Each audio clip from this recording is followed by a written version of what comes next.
Bismillahirrahmanirrahim. Assalamualaikum warahmatullahi wabarakatuh. Alhamdulillah, puji dan syukur senantiasa kita panjatkan kepada Allah Subhanahu wa taala. Begitupun juga salat dan salam semoga tercurah dan terlimpahkan kepada baginda Nabi besar Muhammad sallallahu alaihi wasallam.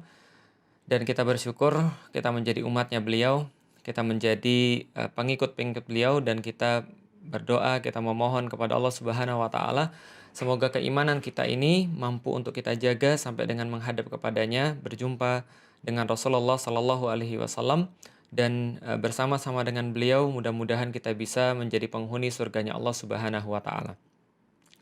Teman-teman, insyaallah dirahmati Allah, ini adalah hari puasa yang terakhir. Entah kita bercampur antara rasa duka dan rasa suka. Rasa suka karena memang kita diperintahkan oleh Allah untuk menyambut hari raya, hari Idul Fitri, hari raya berbuka.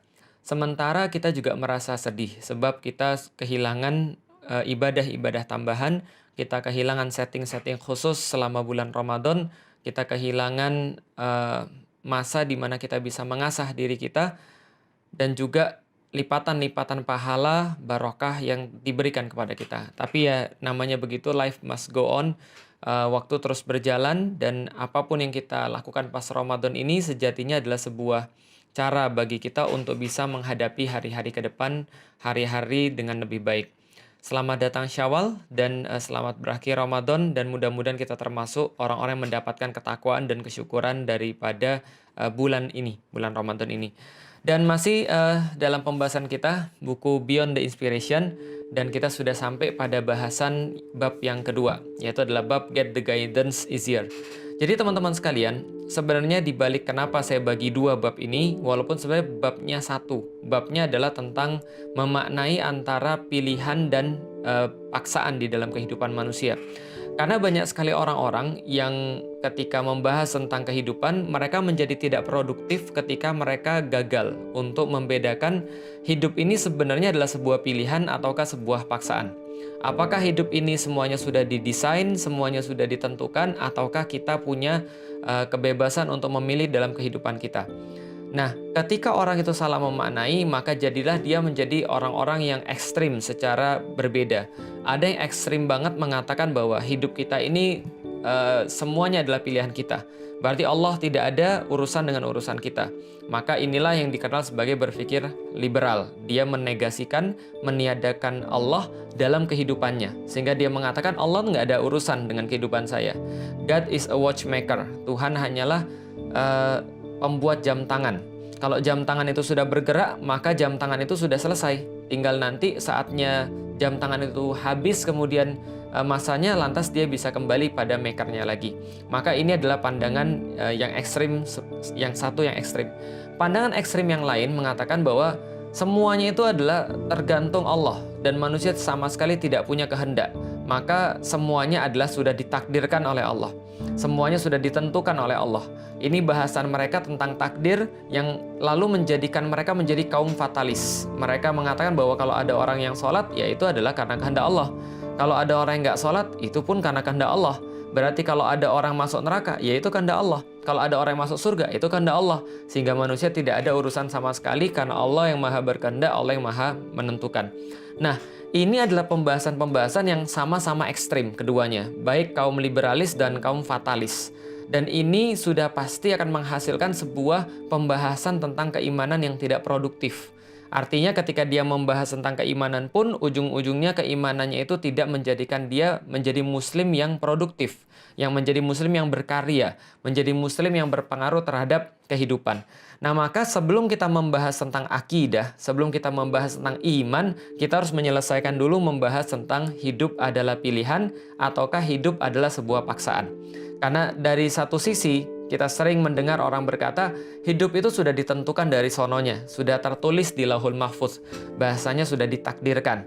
Ada satu sisi yang lain lagi, seperti yang kita sudah bahas dalam 5 episode yang kemarin, plus tanya jawabnya bahwa hidup adalah sebuah pilihan. Lalu bagaimana cara untuk mendudukkannya di dalam Islam? Pertama-tama saya pengen kasih tahu dulu tentang satu pertanyaan yang pasti teman-teman sudah pernah dengar atau sering dengar atau merasa bingung ketika mendengarnya. Jadi gini, sebenarnya hidup itu adalah pilihan atau hidup itu adalah sebuah paksaan, adalah sebuah takdir. Misal, Ada orang pernah bertanya, termasuk kemarin ada yang bertanya begini, kalau seandainya hidup itu adalah sebuah pilihan, maka seharusnya kita tidak, kalau seandainya hidup itu adalah pilihan, maka kita seolah-olah menegasikan bahwa Allah itu maha berkehendak, Allah itu maha tahu. Misal, ada orang bertanya gini, Allah maha tahu nggak sih, Sat? Kalau Allah maha tahu, berarti Allah harusnya sudah tahu kan, bahwa hambanya yang satu ini nanti akan berakhir di surganya Allah, hambanya yang satu ini akan berakhir pada nerakanya Allah. Ibaratnya kalau neraka itu punya pintu, di situ sudah ada list semuanya tuh. Kalau surga itu punya pintu, sudah ada list semuanya tuh. Benar kan Ustaz? Benar, Allah maha tahu. Lalu dia lanjutkan lagi. Kalau Allah maha tahu tentang siapa yang masuk surga dan siapa yang masuk neraka, lalu ngapain kita semuanya beribadah kepada Allah? Toh kalau kita sudah ditakdirkan masuk surga, kita nggak usah ibadah pun ya nanti akan masuk surga. Dan kalau kita sudah ditakdirkan masuk neraka, seibadah-ibadahnya kita sekarang, toh ujung-ujungnya nanti juga su'ul khotimah, matinya jelek, nanti masuk neraka. Lalu ngapain kita beribadah sekarang? Oke, mudah-mudahan nggak ada yang berhenti sampai di sini, karena saya mau menjelaskan ini penting sekali, dan mudah-mudahan kita bukan termasuk membahas takdir dari segi sok tahu, tapi kita membahas sesuatu yang menyebabkan kita menjadi produktif karena kita berhasil untuk mendudukkan yang mana yang harusnya kita bahas dan yang mana yang harusnya kita tidak bahas. Karena permasalahan takdir ini agak sedikit tricky. Kalau kita sampai membahas perkara-perkara yang harusnya tidak dibahas, maka ini akan menjadi permasalahan besar. Oke, kalau gitu saya mau nambah masalahnya. Teman-teman sekalian coba saksikan. Coba dengerin. Ada satu kisah lagi. Ada ceritanya seorang maling ketangkep sama seorang hakim. Ketika seorang hakim mengadili dia, maka karena dia sudah maling lebih daripada 1/4 dinar, maka hukumannya adalah harus potong tangan dong. Itu adalah hukuman di dalam Islam. Hukumannya potong tangan. Maka ketika hakim berkata, potong tangannya, maka dia berkata, sebentar Pak Hakim, saya memang pencuri, tapi saya boleh nggak membela diri dan menyampaikan argumen saya? Boleh, kata hakim, kita mendengarkan argumen kamu, silahkan kamu berargumen. Kemudian dia bilang, Pak Hakim, saya mau berargumen Pak Hakim. Pak Hakim percaya nggak kalau Allah itu maha tahu? Percaya. Lalu kemudian pencurinya bilang, kalau Pak Hakim percaya bahwa Allah itu maha tahu, berarti 3 bulan dari yang sekarang, dari hari ini, Allah sudah tahu belum kalau saya akan mencuri? Ya pastinya karena Allah maha tahu. Lantas pencurinya bilang, nah kalau begitu Allah sudah tahu 3 bulan yang lalu saya akan mencuri di hari ini, di jam ini, tapi Allah tidak berbuat apapun untuk menghalangi pencurian saya. Berarti ini artinya Allah tahu, tapi Allah tidak berbuat apapun, artinya Allah sudah ACC. Itu yang pertama Pak Hakim. Yang hakimnya mulai bingung nih. Lalu kemudian yang kedua Pak Hakim, kehendak manusia dengan kehendak Allah, mana yang jadi kira-kira? Hakim bilang ya kehendak Allah lah, Allah maha berkehendak, manusia tidak. Oke kalau gitu Pak Hakim, kalau seandainya Allah maha berkehendak dan manusia tidak, berarti kalau saya menghendaki adanya pencurian ini dan Allah tidak menghendaki, ini nggak jadi. Berarti Allah menghendaki ini kejadian, buktinya udah kejadian. Beneran Pak Hakim? Hakimnya bingung juga. Lalu yang ketiga, Pak Hakim percaya bahwa segala sesuatu sudah tertulis di Lauhul Mahfudz. Bahwa sebelum semuanya terjadi itu sudah tertulis jelas di dalam Lauhul Mahfudz. Di dalam Al-Quran kan dibilang begitu Pak Hakim. Pak Hakim percaya nggak? Percayalah segala sesuatu sudah tertulis di Lauhul Mahfudz. Maka kemudian pencurinya bilang, kalau gitu apapun yang saya lakukan itu semua sudah ada di Lauhul Mahfudz. Berarti saya cuma melaksanakan garisan takdir saya. Tulisan takdir saya di Lauhul Mahfudz. Oh gitu ya. Ini hakimnya bingung. Kemudian hakimnya bilang, ya udahlah potong tangannya. Jelas potong tangannya. Tangannya hilang. Dia teriak, kenapa Pak Hakim? Saya dipotong tangannya Pak Hakim. Kemudian Pak Hakimnya bilang, jadi gini, tanganmu sekarang sudah hilang kan? Iya. Allah kira-kira sudah tahu belum kalau tanganmu hilang hari ini? Ya tahulah. Nah berarti Allah sudah ACC. Buktinya kalau tanganmu nggak hilang, berarti Allah nggak ACC. Kalau tanganmu sekarang hilang, berarti Allah sudah ACC. Dan ini kehendak Allah juga. Kalau Allah nggak berkehendak, ini nggak akan terjadi. Dan yang ketiga, kamu lupa balik halaman di Lauhul Mahfudz itu. Setelah kamu melakukan pencurian ini, kamu tangannya dipotong. Oke, pertanyaannya adalah dalam cerita ini pencuri sama hakim, yang mana yang kira-kira yang benar? Jawabannya adalah dua-duanya salah. Dua-duanya salah. Kenapa? Dua-duanya sok tahu tentang takdir Allah. Nah, maka untuk mendudukkan hal ini, saya sedikit bahas dulu tentang masalah tentang masalah cara berpikir yang tepat. Jadi gini teman-teman sekalian. Sekarang saya mau nanya teman-teman sekalian, mana yang lebih enak? Mana yang lebih enak? apel atau sepeda? Wah, kok apel dan sepeda, Ustaz? Ini kan beda, Ustaz. Apel ya makanan, sepeda itu ya kendaraan. Jenisnya beda. Kok ditanya yang lebih enak yang mana? Atau saya tanya lagi, mana yang lebih cepat? Mana yang lebih cepat? Brokoli atau kereta? Sebentar, Ustaz. Brokoli itu kan adalah makanan, Ustaz, sayur-sayuran. Sedangkan kereta itu kan adalah jenis transportasi. Kok ditanya kayak gitu? Nah, betul. Ini yang mau saya sampaikan pada teman-teman sekalian.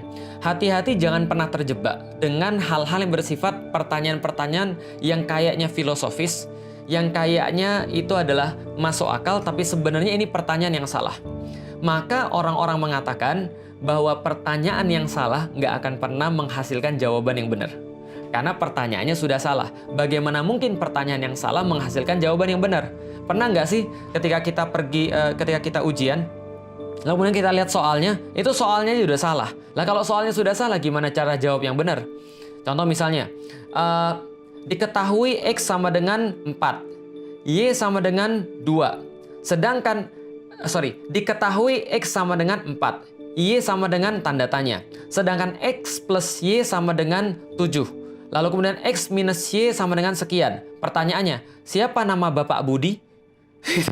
Siapa nama bapaknya Budi? Ini pertanyaan nggak nyambung. Kenapa nggak nyambung? Karena nggak jelas. Maka pertanyaan yang salah nggak akan pernah bisa menghasilkan jawaban yang benar. Nah, termasuk pertanyaan yang tadi. Pertanyaan yang tadi adalah, kalau Allah Maha Tahu, kalau Allah sudah Maha Menentukan, kalau Allah sudah tahu siapa yang masuk surga dan siapa yang masuk neraka, lantas ngapain kita beribadah? Itu pertanyaannya salah. Kenapa pertanyaannya salah? Karena dia menggabungkan dua kerjaan sekaligus, dua aktivitas sekaligus, yaitu adalah aktivitasnya Allah, kemahaan Allah, dengan aktivitasnya manusia yang terbatas. Ini menjadi problem. Kenapa menjadi problem? Karena dia mau membahas kemahaan Allah dengan keterbatasan manusia. Paham ya teman sekalian ya? Jadi ini masalah besar karena ini adalah dua hal yang berbeda. Sebagaimana apel dan sebagaimana sepeda, sebagaimana brokoli dan kereta api berbeda. Karena pertanyaannya itu salah, maka jawabannya tidak akan pernah menghasilkan hasil yang benar. Kalau gitu apa bahasan seharusnya? Ya tinggal kita bahas saja tentang perbuatan manusia atau kemahaan Allah. Kita mau bahas yang mana nih? Kita mau bahas keyakinan kita terhadap kemahaan Allah. Kita membahas tentang sifat-sifat Allah, bahwa Allah Maha Menentukan, bahwa Allah itu kemudian Maha Berkehendak, bahwa Allah itu Maha Tahu dan seterusnya, atau kita mau bahas tentang aktivitas manusia, mana yang dihisap dan mana yang tidak dihisap, mana yang kemudian akan dipertimbangkan dan diperhitungkan oleh Allah dan mana yang kemudian tidak akan Allah perhitungkan dan Allah tidak akan hisap. Itu pertanyaannya. Kalau pertanyaannya begitu, baru bisa kita bahas.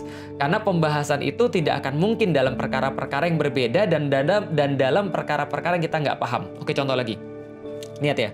Sebelum saya bahas tentang takdir, saya ingin meluruskan dulu tentang perkara-perkara yang salah. Contoh misalnya, ada orang berkata bahwa suatu waktu ada ini kisah nyata. Ada orang yang punya anak perempuan. Jadi ada Pak Haji yang punya anak perempuan.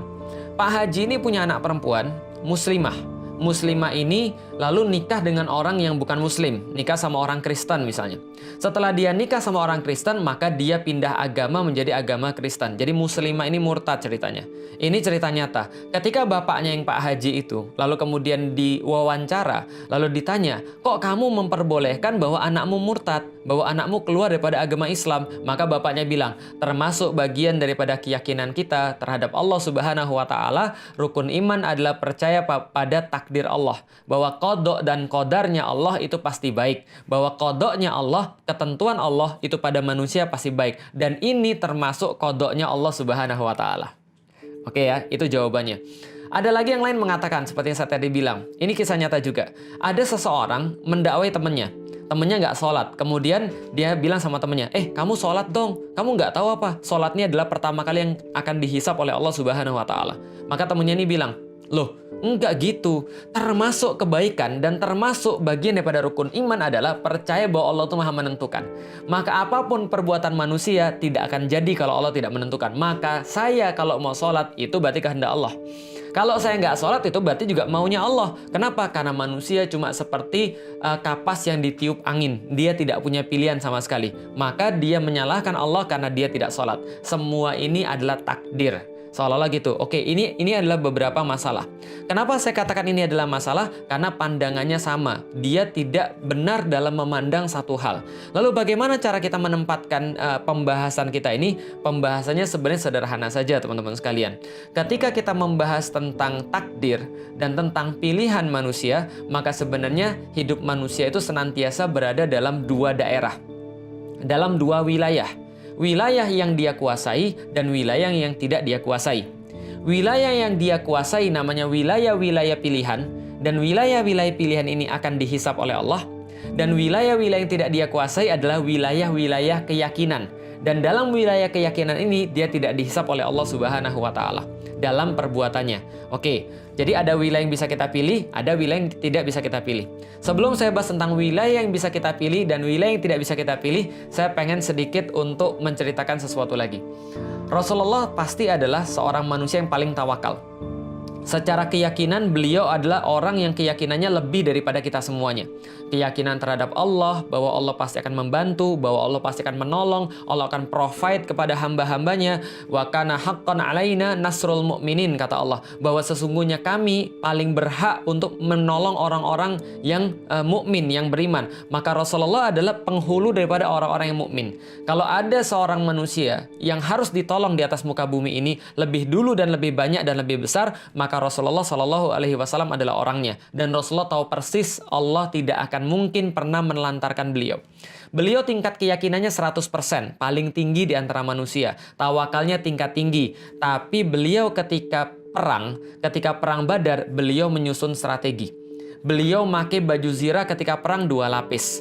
Ketika beliau perang, beliau kemudian mendoakan sahabat-sahabatnya, mendoakan pasukannya. Sampai ketika perang Badar, maka Abu Bakar berkata pada Rasulullah, "Ya Rasulullah, setengah doamu itu sudah cukup." Kenapa? Saking banyaknya doa Rasulullah Shallallahu Alaihi Wasallam. Nah, kenapa itu terjadi? Karena bab keyakinan kepada Allah itu tidak menjadikan bab ikhtiarnya menjadi hilang. Bab usahanya menjadi rendah. Maka keyakinan kepada Allah itu satu bab, sementara urusan manusia, aktivitas manusia itu hal yang lain. Perkara bahwa Allah pasti menolong, Allah pasti menolong. Tapi perkara untuk kemudian kita memantaskan diri untuk bisa mendapatkan pertolongan, maka itu adalah aktivitasnya manusia. Jadi ada dua bab, ada bab tawakal, ada bab ikhtiar, ada bab keyakinan, ada bab teknis manusia. Saya cerita lagi. Makanya orang yang belajar tentang Islam, di awal-awal ketika dia belajar tentang takdir, biasanya mendengarkan hadis ini. Dan hadis ini sangat relate dengan kondisi sekarang, ketika masa corona. Dan terus terang, ketika masa wabah corona ini, saya tuh baru merasa, oh ini ketika kita menerapkan pelajaran kita tentang takdir. Jadi gini ceritanya. Hadisnya sangat terkenal di masa wabah, bahwasanya Khalifah Umar bin Khattab, khalifah kedua, lalu kemudian dalam perjalanan menuju kepada Syam. Ketika dia menuju kepada Syam, lantas di tengah perjalanan beliau ditemui oleh gubernur Syam. Namanya adalah Abu Ubaidah Al-Jarrah. Abu Ubaidah Al-Jarrah adalah seorang sahabat senior yang beliau melindungi Rasulullah Shallallahu Alaihi Wasallam ketika perang Uhud. Sampai giginya itu tanggal 2 di depan. Gara-gara apa? Gara-gara menggigit bola besi yang nempel di pelipisnya Rasulullah Shallallahu Alaihi Wasallam. Jadi bola besi itu nempel berikut dengan paku-pakunya di pelipisnya Rasulullah, tembus kepada rahangnya. Kemudian saking sulit untuk dikeluarkan, maka Abu Ubaidah Al-Jarrah itu dengan giginya menggigit kemudian bola paku itu, kemudian dengan giginya itu dicabut keluar sampai kemudian giginya tanggal di depannya, dua gigi. Karena giginya tanggal itu, para sahabat merasa iri. Kenapa? Abu Ubaidah giginya tanggal gara-gara mencabut dari Rasulullah. Dan darah Rasulullah nempel di bibirnya dia. Artinya mustahil dia itu disentuh api neraka. Dan dia bergelar, kata Rasulullah, kalau ada orang yang paling amanah di antara umat ini, maka Abu Ubaidah adalah orangnya. Aminul Ummah adalah orang yang paling amanah di dalam umat ini. Abu Ubaidah diserahkan gubernur Syam. Umar bin Khattab mau untuk datang, kemudian untuk menginspeksi wilayah Syam. Di tengah jalan, Abu Ubaidah bilang, Umar, di depan ada wabah. Ada wabah yang sangat besar dan berbahaya yang nular banyak sekali dan korbannya juga sudah banyak. Maka Umar bersepakat untuk bermusyawarah. Setelah bermusyawarah, beliau katakan, kita balik saja. Kita balik ke Madinah. Kita nggak jadi melanjutkan perjalanan kita ke Syam. Ketika mendengar itu, Abu Ubaidah bilang pada Umar, Umar, kamu takut kamu lari daripada takdir. Umar, kalau seandainya Allah sudah menakdirkan kamu mati, maka kamu mati walaupun kamu balik ke Madinah. Dan kalau Allah belum menakdirkan kamu mati, maka kamu lewat wabah, kamu masuk ke dalam wabah, kamu nggak bakal mati kalau belum ditentukan mati oleh Allah. Maka takutlah kepada Allah, bukan takut pada wabah. Itu udah kejadian dulu. Ada beda pendapat kayak gini. Ketika mendengarkan kayak begitu, Umar langsung bilang gini, Abu Ubaidah, Abu Ubaidah. Abu Ubaidah, Abu Ubaidah. Kenapa? Karena Umar itu seolah-olah bilang, seharusnya kamu nggak nanya gini gitu loh maksudnya. Karena level sahabat sepertimu itu harusnya sudah paham tentang masalah kayak begini. Abu Ubaidah, Abu Ubaidah. Lalu kemudian dalam satu hadis dikatakan, Abu Ubaidah, bagaimana menurutmu, kata Umar, ketika engkau punya hewan untuk diternakkan, hewan untuk digembalakan, lantas ada dua padang rumput. Ada padang rumput yang bagus, ada padang rumput yang nggak bagus. Yang mana yang kamu akan pilih untuk hewanmu? Maka Abu Ubaidah bilang, yang bagus lah. Maka aku juga sama. Aku memilih yang bagus, bukan yang buruk. Dalam hadis yang lain lagi berkata, betul, kata Umar, aku lari daripada takdir Allah. Aku lari daripada takdir Allah, dari satu takdir Allah menuju takdir Allah yang lain. Artinya apa? Pelajaran yang bisa kita bahas di sini, ketika Umar sedang berbicara tentang masalah aktivitas manusia, dalam pilihan-pilihannya, ikhtiar untuk mencari yang terbaik, tapi Abu Ubaidah membawa pembahasan ini pada pembahasan tawakal, pada pembahasan keyakinan terhadap Allah dan ketentuan-ketentuannya. Itu beda pembahasan. Maka para sahabat dulu tidak pernah dipusingkan dengan permasalahan takdir, karena mereka tidak pernah mencampur adukkan antara aktivitas Allah, keyakinan terhadap Allah dengan kemahaannya kepada Allah, dan aktivitas manusia dan keterbatasannya, dan bagaimana usahanya untuk mencari ikhtiar yang paling bagus untuk saat itu. Karena setiap pemimpin akan diminta pertanggungjawaban. Maka setiap ada yang mati, ada yang wafat, karena memang ada wabah ini dan pemimpin tidak bisa berbuat yang sebaik-baiknya, Umar tahu bahwa dia akan diminta pertanggungjawaban oleh Allah. Karena disitulah letak yang namanya hisab. Hisab ada pada perkara-perkara yang bisa dia pilih. Sedangkan dalam perkara-perkara yang nggak bisa dia pilih, maka dia tidak akan dihisab.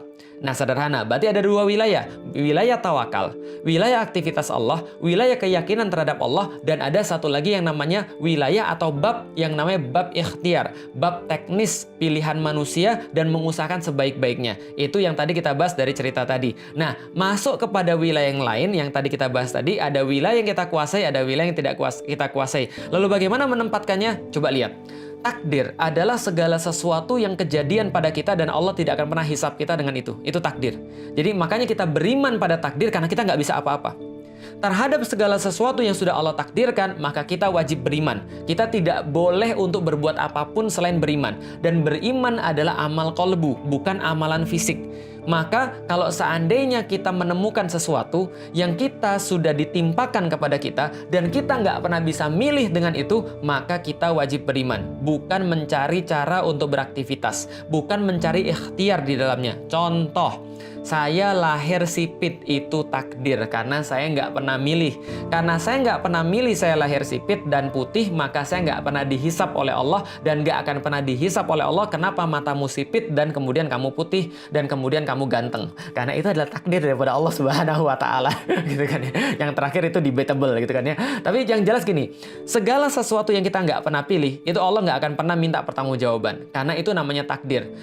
Dengan catatan kita beriman kepada takdir. Ketika kita beriman kepada takdir, maka kita tidak akan pernah dihisap. Tapi kalau kita justru mempermasalahkan, malah diubah-ubah, di situ permasalahannya. Contoh, lahirnya hidungnya nggak mancung alias pesek, kulitnya hitam kemudian, lalu kemudian mohon maaf rambutnya kerewel-kerewel, kemudian dia ubah semuanya. Dia ubah hidungnya dengan operasi plastik, matanya diubah dengan operasi plastik dan segala macam. Justru itu akan dihisap.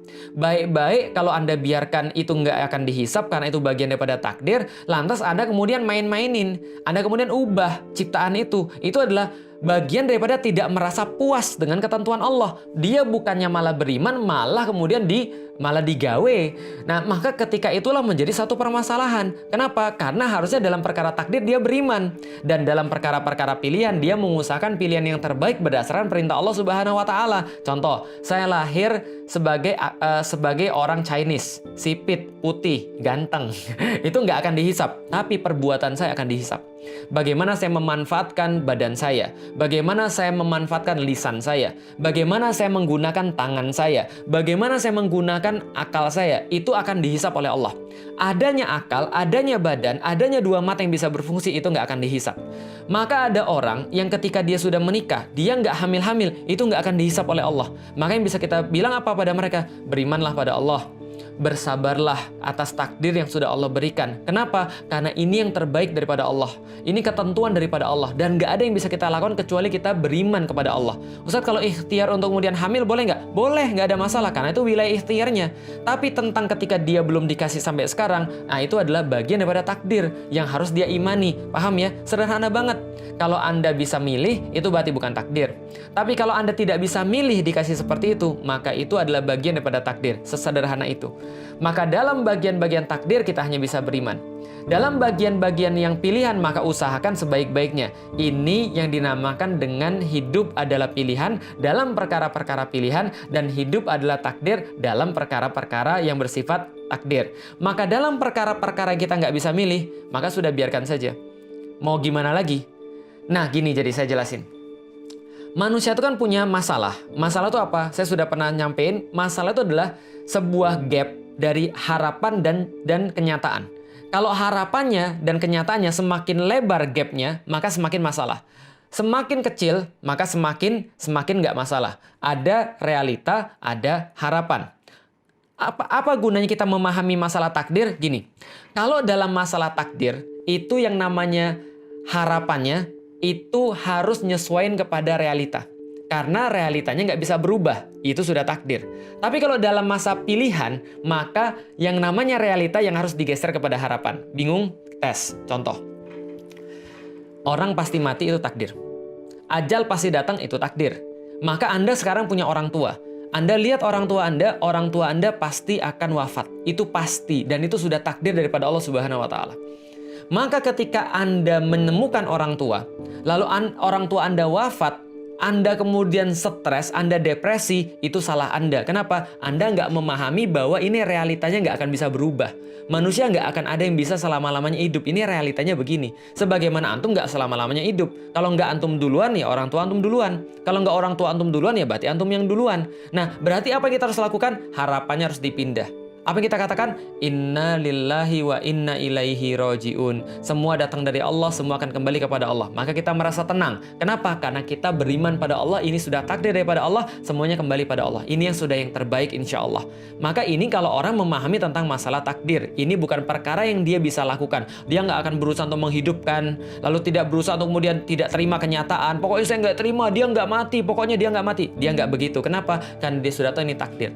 Tapi dalam perkara-perkara yang dia bisa milih, maka jangan sampai dia menyerah. Tapi dia harus meningkatkan supaya harapan ini, supaya realita ini menuju pada harapan, bukan harapan yang disesuaikan dengan realita. Contoh, saya pengen dapat gaji 5 juta.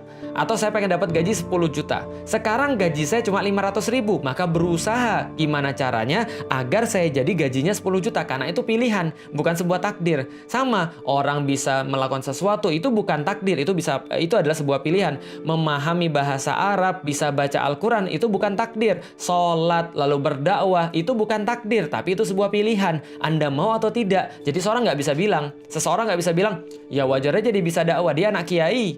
Wajar aja dia pintar, bapaknya dokter. Kalau saya, ya wajar aja saya bodoh. Kenapa? Bapak saya juga bodoh. Wajar aja saya penjahat, bapak saya juga penjahat. Bapak saya penjudi. Lah wajar aja kalau pas saya sekolah, lagi pelajaran agama, terus mainnya QQ. Ya nggak gitu. Nah maka ini kita harus mengetahui antara takdir dan pilihan. Cuma bedanya sederhana. Takdir dalam perkara-perkara yang nggak bisa kita pilih, maka nggak akan pernah dihisap. Jadi jangan repot di situ. Sedangkan pilihan adalah perkara-perkara yang kita bisa pilih dan kita akan dihisap karena pilihan-pilihan kita. Nah nanti insya Allah pembahasan berikutnya akan kita lanjutkan dalam bahasan tentang takdir yang kedua. Yang ini sampai di sini dulu sebagai pendahuluan, mudah-mudahan bermanfaat. Kalau ada yang salah saya mohon maaf, ada yang baik hanya berasal daripada Allah Subhanahu wa Ta'ala. Kalau bingung, tonton lagi dari awal, mudah-mudahan menjadikan sebuah pemahaman sehingga kita bisa produktif dalam berislam dan bisa kemudian untuk menghasilkan keimanan yang menghasilkan karya. Wallahu a'lam bishawab. Assalamualaikum warahmatullahi wabarakatuh. Assalamualaikum warahmatullahi wabarakatuh. Saya masuk Islam pada tahun 2002 karena pertanyaan kenapa. Kenapa sih Tuhan itu harus Allah? Kenapa sih Rasul itu harus Muhammad? Kenapa sih agama itu harus Islam? Dan kenapa sih saya harus masuk Islam? Karena saya masuk Islam dengan pertanyaan kenapa, maka pertanyaan pertama yang saya tanyakan ketika saya masuk Islam juga kenapa? Kenapa sih Islam yang begitu hebat yang saya temukan ini, Islam yang begitu indah yang saya temukan ini, ternyata pada kejadiannya, pada faktanya tidak seperti teorinya. Islam yang sangat hebat, sempurna, paripurna, tidak ada tandingan, tapi ternyata pada kenyataannya kaum muslimin di mana-mana terpuruk, kaum muslimin di mana-mana terjajah, sangat mudah sekali diprovokasi. Mereka punya mental yang buruk, mereka punya skill individu yang tidak baik, mereka juga tidak bisa dipercaya. Inilah yang saya jawab dalam buku saya Beyond the Inspiration. Why?